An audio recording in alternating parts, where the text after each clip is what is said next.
The temptation for business owners and marketers is to simply think of their target audience in terms of a certain demographic group based on an age range, gender and location. And while this data might roughly tell you who they are to create a more effective customer avatar, you do need to go much further and really try to understand what interests and motivates your audience to engage with you and why they will buy from you. So to do this, there are another 3 dimensions you should also use to create your ideal customer profile. And with these 4 different dimensions, you can discover how to target, engage and convert your avatars into real people, into real customers.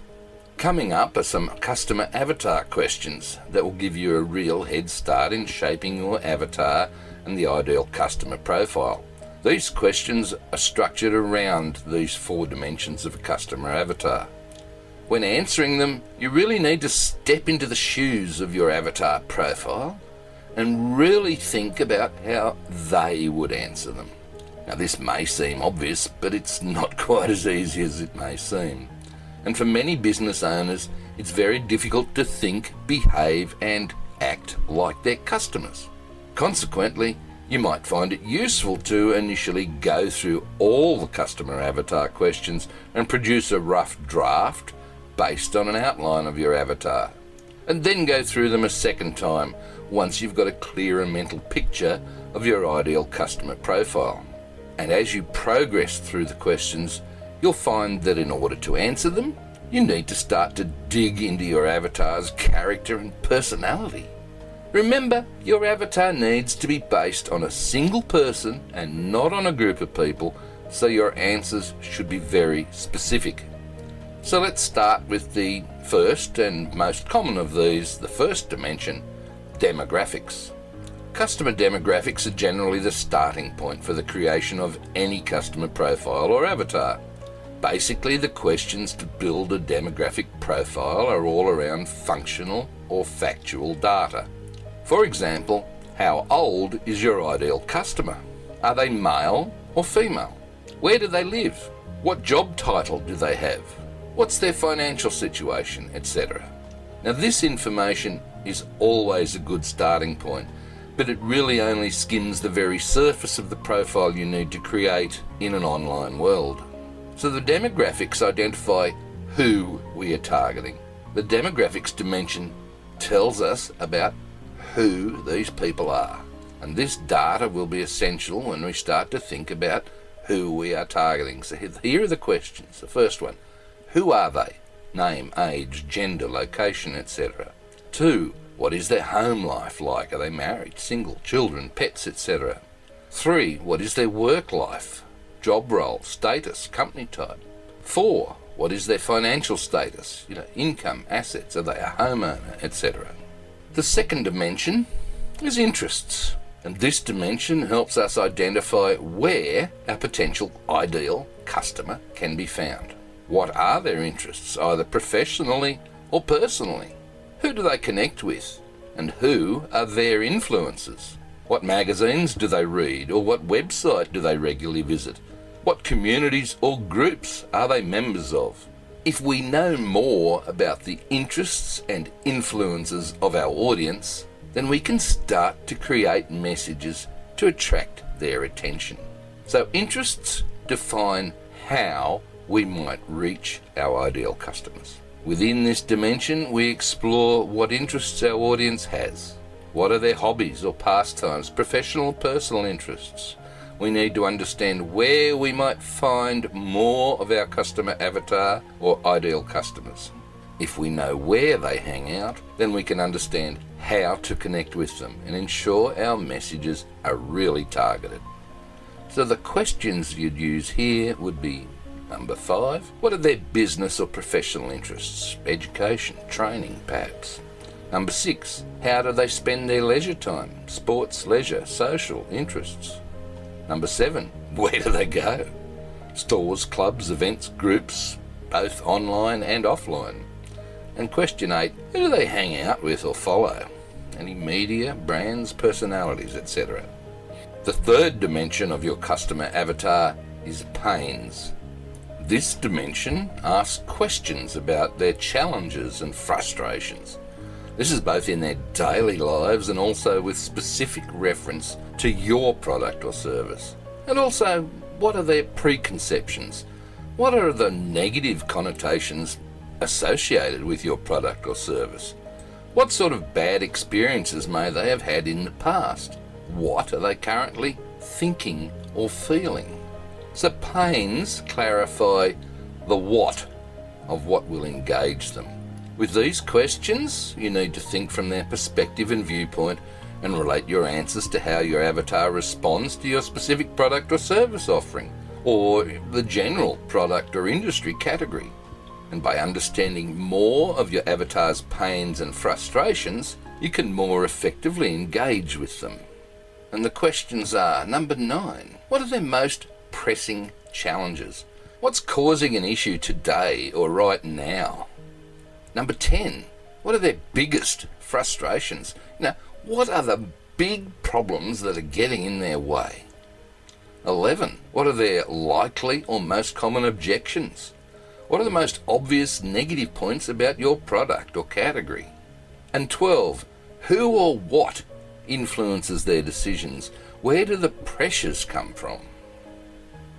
The 4th dimension is gains.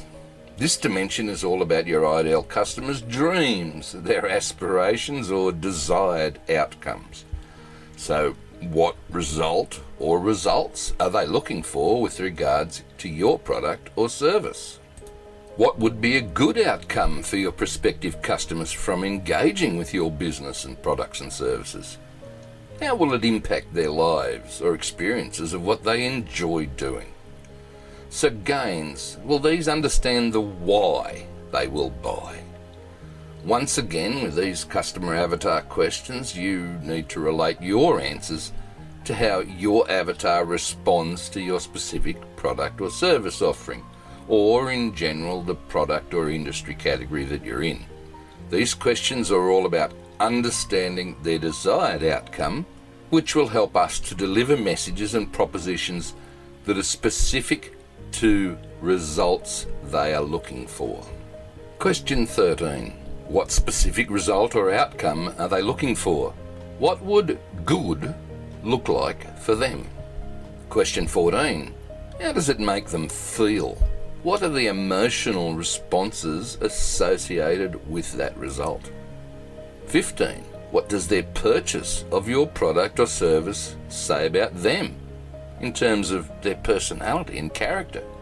And 16, what are their aspirations and desires, and how do they see that your product or service contributes to their desires and outcomes?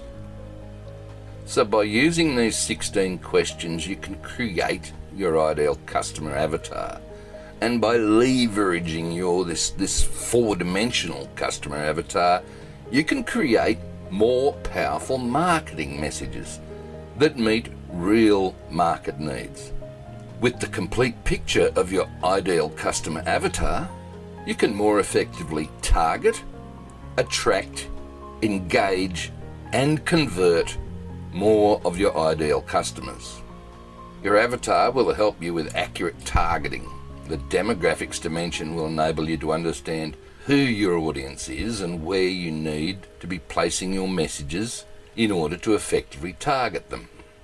The avatar will help you attract attention because the characteristics dimension will enable you to more clearly understand what interests and influences them and what will consequently attract their attention. The pain dimension is where your marketing messages and imagery need to really connect and engage with your audience by showing a real empathy for their needs, their concerns and their challenges. And the final gain dimension is where your marketing messages need to deliver a value proposition which meets the aspirations, results or outcomes your ideal customer audience is looking for.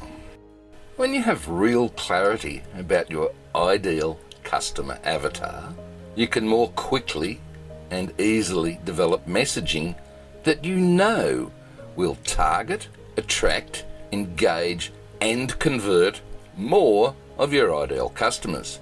And this better aligns your marketing messages to real market needs. It provides the highest levels of attraction, of engagement and conversion, and of course the optimum ROI in terms of your marketing investment. Again, the really important thing to remember with customer avatars is that they need to be based on an individual personality and profile.